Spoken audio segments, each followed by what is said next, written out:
Parte segunda, capítulo 3. Tópico: perturbação espiritual. Pergunta 163. A alma tem consciência de si mesma imediatamente depois de deixar o corpo? Resposta: imediatamente não é bem o termo. A alma passa por algum tempo em estado de perturbação. Pergunta 164. A perturbação que se segue à separação da alma e do corpo é do mesmo grau e da mesma forma durante para todos os espíritos? Resposta: não, depende da elevação de cada um. Aquele que já está purificado se reconhece quase imediatamente, pois que se libertou da matéria antes que cessasse a vida do corpo. Enquanto o homem carnal, aquele cuja consciência ainda não está pura, guarda por muito mais tempo a impressão da matéria. Pergunta 165. O conhecimento do Espiritismo exerce alguma influência sobre a duração mais ou menos longa da perturbação?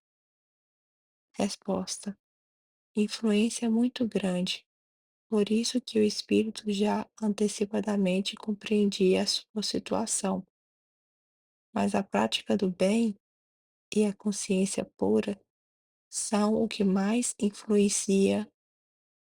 inf- influência exerce. Ocasião da morte, tudo a princípio é confuso. De algum tempo precisa a alma para entrar no conhecimento de si mesma. Ela se acha como que aturdida, no estado de uma pessoa que despertou de profundo sono e procura orientar-se sobre a sua situação.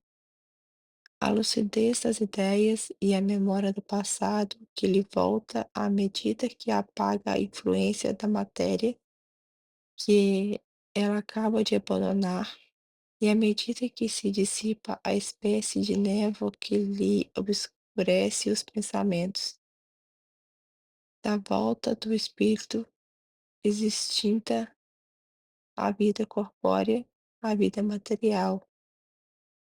Muito variável é o tempo que dura a perturbação que se segue à morte.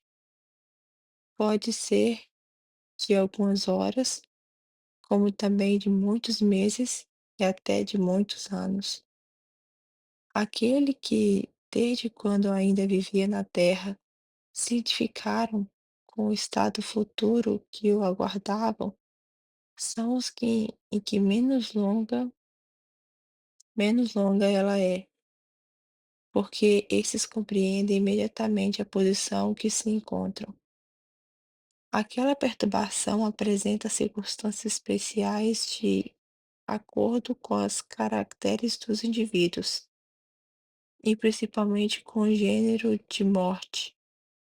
Os casos de morte violenta por suicídio, suplício, acidente, apoplexia, ferimentos, o espírito fica surpreendido, em- empancan- espantado e não acredita estar morto. Obstinada- Obstinadamente sustenta que não se está. No estado, vê o seu próprio corpo, reconhece que esse é o seu corpo, mas não compreende que se ache separado dele. Acerca-se das pessoas a quem estima, falam-lhe e não percebe por que elas não o ouvem. Semelhante ilusão se prolonga até ao complexo desprendimento do perispírito.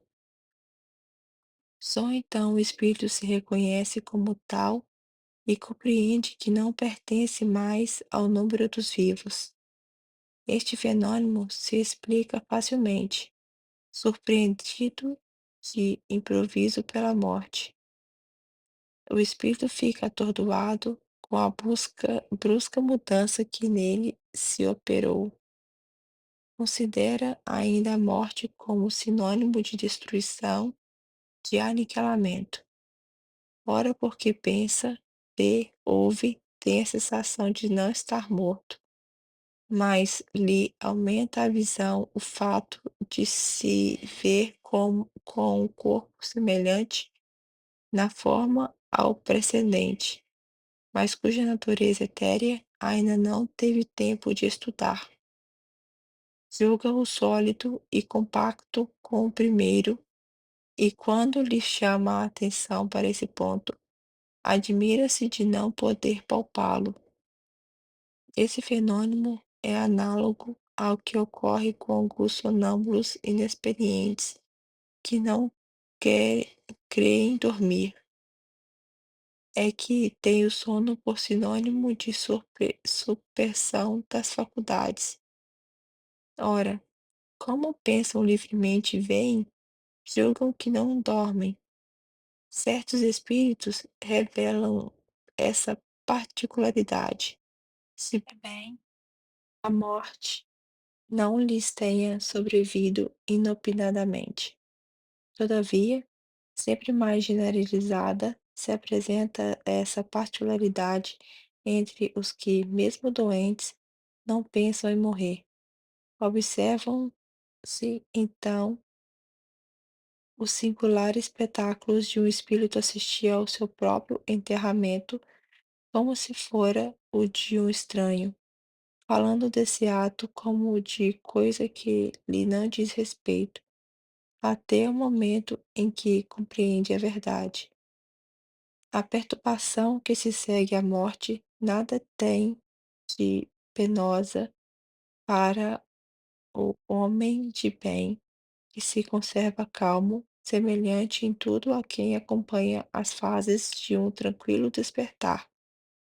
Para aquele cuja consciência ainda não está pura, a perturbação é cheia de ansiedade e de angústia, que aumenta à proporção que ele dá à situação se compenetra.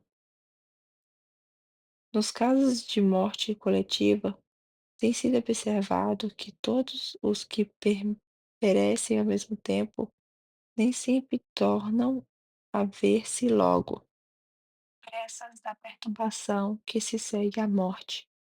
Cada um vai para o seu lado ou só se preocupa com o que lhes interessa.